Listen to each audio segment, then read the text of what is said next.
Welcome to Good Morning DRC TV. My viewers, you would have noticed that it's been a number of months where I have not updated you on the things that are currently happening in the DRC or around Africa. This is for a number of reasons for which I am not going to go into right now, given the importance of the situation in the Democratic Republic of Congo.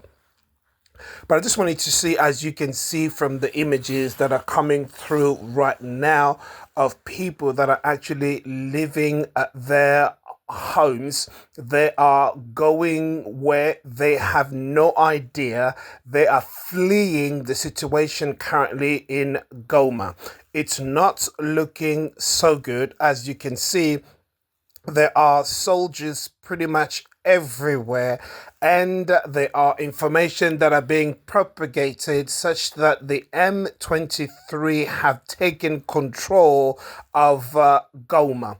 As you would know, Goma is a city in North Kivu, and this would have around 2 million people. Now, the situation has really gotten so bad, and right now, as we are talking in the United Nations, they are now going to pass a resolution in terms of what is happening there. The MONUSCO, which is the so-called peacekeeping mission, has been in the Democratic of Congo for the last 20 years, and they have over 20,000 peacekeeping mission soldiers there, but they have achieved absolutely nothing to this very day.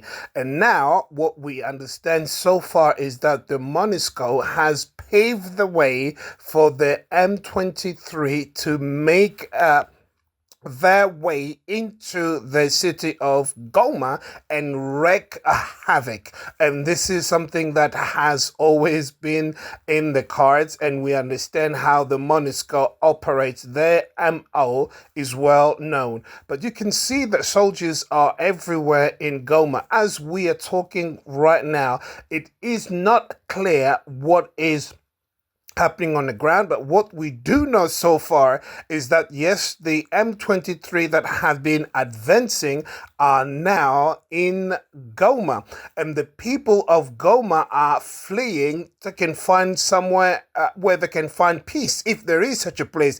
As you would probably know, that there are millions of people that have been displaced, and the only place that they could find shelter was obviously in the temporary situation or tents in Goma. Now, given the situation, we don't know what is going to unfold. Look at the children, and they are just basically going nowhere because they have no clue where to go. You've got women, you've got mothers, and they have no hope. And this is the situation in Goma. And why is all of this happening? And then you have the Western media who are also backing the M23, talking, and they are already not even predicting that, they are already saying that Goma has fallen. But is that true? Is that really what is happening on the ground? Has Goma fallen? Now we have to wait and see. But I find this kind of double face, what is happening. On one hand, you will have people at the United Nations,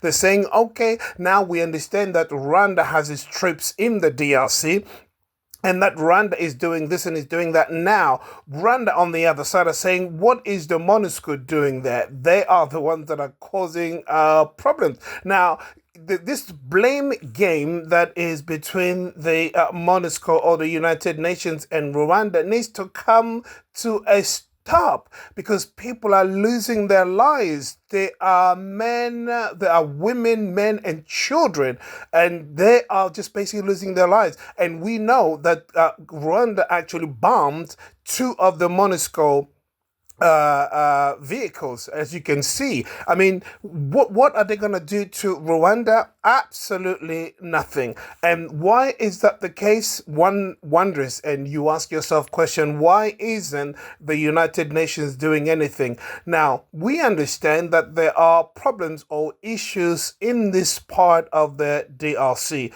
Now, there are problems that goes back a number of years. Now, the M23, for your information, apparently they are supposed to be Congolese. Now, if they are Congolese, I don't know why Rwanda is stepping up in order to help them or fight for them. I do not understand. But obviously, there is the issue of the Banyamulenge, which is now a major issue as well, which is basically the card that Rwanda is trying to use at the moment. But I wonder what the United Nations is actually doing in the DRC. Shame on them, because all of this is happening because Africans and people just won't come together to understand that all this has to do with is the minerals. The minerals in the eastern part of Congo is what is drawing the many troops, the rebel groups, and all of that. This is a proxy war that is taking place right now. Now, you would understand that loads of people have lost their lives. Over 10 million people. It's a lot. Under the nose of MONUSCO. MONUSCO's been there for 20 years, like I said, and people have lost their lives. Shame on them. But let's see, we'll bring you more news as things unfold in the eastern part of Congo. Until then, take care of yourselves. We'll come to you again very, very soon.